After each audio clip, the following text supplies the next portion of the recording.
Olá, amigos, quero agradecer ao convite da EADelta pela essa honrosa oportunidade de falar para todo o país, aos colegas delegados de polícia, aos meus alunos, aqueles que são candidatos a um cargo de delegado de polícia, a outros colegas também, nos outras searas do sistema criminal, né, promotores, juízes.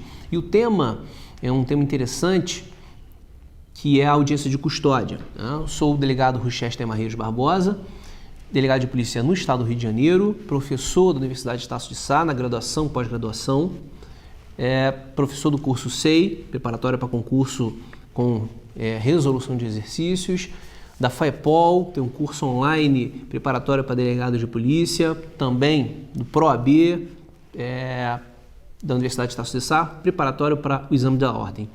O tema audiência de custódia é um tema muito atual e ele significa, na leitura realizada aqui no Brasil, de que todo preso teria direito a ser conduzido a uma autoridade judicial, de forma simplista e genérica.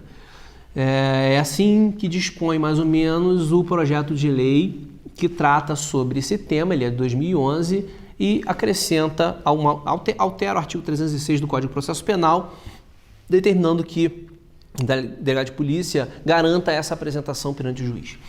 Essa interpretação realizada no projeto de lei traz como premissa a justificativa de que as prisões provisórias no Brasil estão sendo realizadas de forma abusiva e evitar também o outro discurso, a tortura, não é?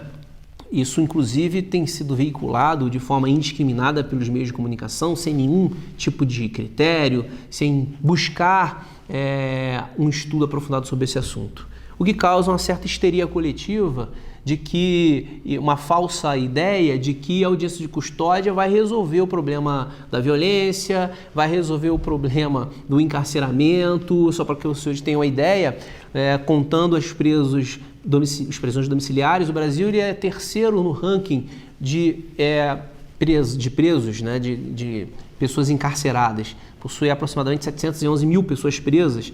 Desse número, 42% aproximadamente são presos provisórios. Isso de forma geral.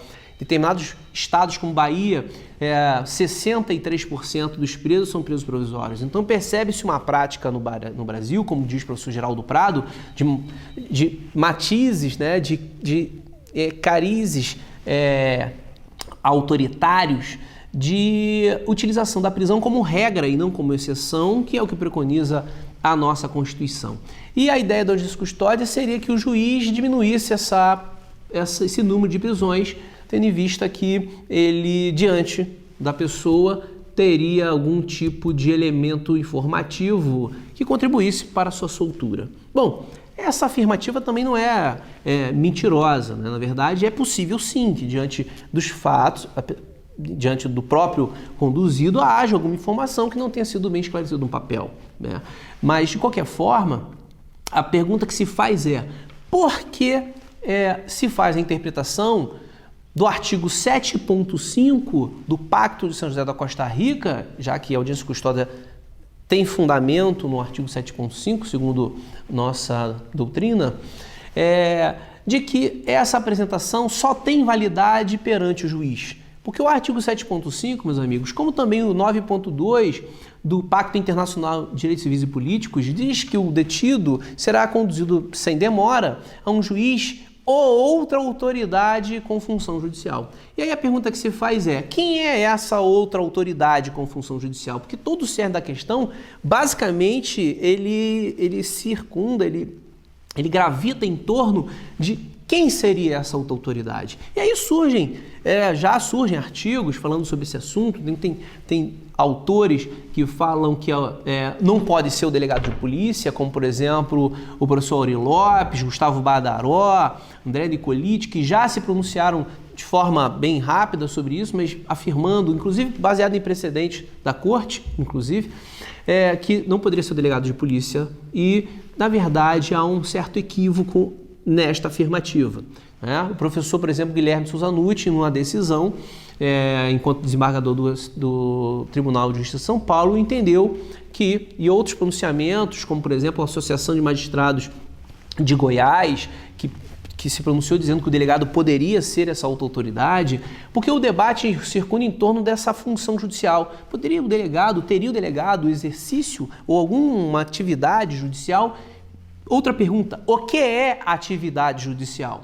Porque muitas das vezes você quer responder uma pergunta partindo da premissa, da interpretação que a doutrina nacional faz sobre o artigo 7.5, mas por acaso alguém buscou nos anais da Corte Interamericana de Direitos Humanos qual é a interpretação que ela faz sobre esta autoridade e essa função judicial? Pois é, meus amigos, eu trouxe aqui um estudo sobre esse assunto, inclusive deixo aqui uma dica, quem quiser acessar esse estudo, curtam a página no Facebook do professor Rochester Marreiros Barbosa, indique 3 amigos, encaminhe seu e-mail, inbox, para não expor seu correio eletrônico, e receba o livro de forma eletrônica. O livro Novas Fronteiras traz um capítulo em que eu fui coautor, em que eu sou autor desse capítulo, o livro em coautoria com outros acadêmicos, que fala mais aprofundadamente sobre a agência de custódia, deixo como reflexão e ao mesmo tempo já deixo uma obra para que vocês possam ler de forma mais aprofundada. Aqui, nessa obra, eu trago, por exemplo, o estudo feito no Rio de Janeiro de que as liberdades provisórias aumentaram após a Lei 12.403 de 2011 em sede policial. Exatamente, ou seja, garantias fundamentais estão sendo muito mais efetivadas em sede policial do que em sede judicial. O estudo aqui traz a razão disso. Ou seja, na verdade isso só demonstra que, epistemologicamente falando, eu posso afirmar que em sede policial é possível garantir o direito de liberdade. O problema é que o nosso Código de Processo Penal, de cariz totalmente autoritário, limita essa atividade do delegado e evidentemente fazendo ali um processo de seletividade punitiva, porque ele elenca quais os crimes o delegado pode ou não pode conceder liberdade e com isso o legislador limita a função de garantias fundamentais. Pode o delegado ultrapassar esses limites para garantir o Pacto de São José da Costa Rica e ser aplicado de forma efetiva? É possível que isso aconteça? Eu defendo a ideia de que é possível, através do chamado controle de convencionalidade, que você vai encontrar aqui na obra uma explicação sobre isso. Então, para a Corte Interamericana de Direitos Humanos, eu trouxe um caso concreto, analisei um caso concreto da Corte Interamericana, em que um determinado caso concreto, a Corte Interamericana se pronuncia dizendo que esta outra autoridade pode ser qualquer órgão administrativo, órgão legislativo ou judicial que tenha poder de conceder liberdade provisória e tenha poder de manter a prisão do detido. E aí, no Brasil, um outro problema que acontece é a vulgarização do termo detido, conduzido, preso. Para a Corte Interamericana, essas palavras têm sentido e alcance definidos.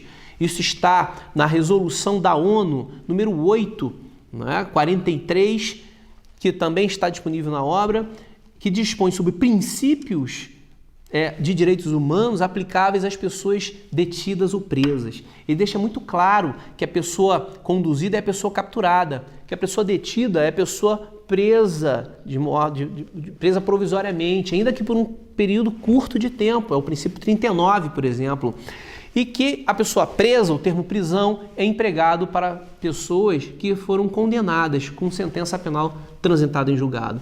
Então, o próprio professor Valério Mazzuoli, ele alerta de que fazer interpretações internas sem realizar o cotejo com as decisões da Corte Interamericana é fazer uma nacionalização da Convenção Americana de Direitos Humanos, o que avilta todo o sistema principiológico de proteção de direitos humanos, porque não pode cada país dizer o que é ou não é direitos humanos internamente, porque há um órgão internacional que tem que ser obedecido, e o Brasil ratificou em 92 a Convenção, e em 98 se declarou submisso ao contencioso da Corte Interamericana, ou seja, todas as decisões da Corte, ainda que não tenha o Brasil como réu no processo de averiguação de violação de direitos humanos, passam a ser precedentes, obrigatoriamente serem observados pelos países. É o que se chama bloco de convencionalidade.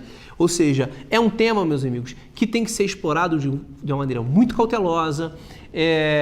Trata-se de um assunto de extrema importância. É possível essas garantias individuais, direitos fundamentais e direitos humanos serem protegidos ainda em sede policial. Se você perguntar a qualquer pessoa na esquina, para alguém na esquina e faz esse exercício, o Tíciozinho, você prefere ser solto logo na delegacia ou você prefere ser levado num camburão até o juiz, muitas das vezes que isso vai acontecer, quilômetros de distância, para que ele decida se você fica solto ou fica preso. É evidente que ele vai dizer que ele prefere que o delegado avalie essa função. E mais, essa função de decidir. A Corte Interamericana entende que função judicial é todo aquele órgão que exerça a atividade de decidir sobre a prisão e sobre a liberdade de alguém. Que função judicial não é função estritamente jurisdicional, isso está em letras garrafais nas sentenças da Corte Interamericana. E são sentenças longas, de 80 laudas, 115 laudas, explicando tudo isso. Não é possível ignorar esses precedentes. É importante que a doutrina interna, ela se atente a isso, que o judiciário se atente a isso, porque senão estaremos sob a égide de mais uma lei processual penal simbólica, típica de um Estado autoritário em cuja resposta à sociedade se limita a simplesmente passar a sensação de segurança e não uma real garantia de direitos fundamentais. Então, fica aí o recado de que o delegado de polícia é sim um garantidor de direitos fundamentais, pode exercer essa função, na nossa atual atividade uma autoridade com função judicial, porque ele decide sobre a prisão ou sobre a liberdade, e ainda que você diga que, no fundo, a prisão posteriormente precisa de uma conversão em prisão preventiva, que antes não haveria isso, seria uma medida pré-cautelar, não é essa a interpretação que a Corte faz. A Corte entende que na medida que o período em que a pessoa é apresentada à autoridade e fica decidida a sua manutenção da sua captura, aquilo já é início de uma detenção. Ou seja, a Corte não considera a detenção algo que aconteça só após uma ordem judicial, um mandado de prisão, mas sim uma questão jurídica, um vínculo jurídico de manutenção e cerceamento da liberdade daquela pessoa. Então nós temos todos os argumentos de direito internacional para poder estender aqui no nosso país esse direito de liberdade ainda em sede policial, sem prejuízo algum, de decidindo, depois de todas as possibilidades de liberdade, o delegado de polícia tendo esgotado todas as medidas cautelares alternativas à prisão e sendo inviável presente requisita preventiva, que aí mantendo nesse viés a sua prisão, que ele seja encaminhado ao juiz. Mas antes disso, podem ter certeza que muitas prisões já não seriam necessárias, o delegado já poderia fazer isso, e só não faz hoje por uma limitação do nosso código fascista. Significa que se o delegado quiser realizar um controle de constitucionalidade, ele invalida essa norma e concede liberdade provisória, como numa oportunidade eu pude fazer e a pessoa está livre até hoje. Então fique a reflexão, leiam o artigo e opinem também quando vocês forem ler, curtam a página, boa leitura, até o próximo encontro.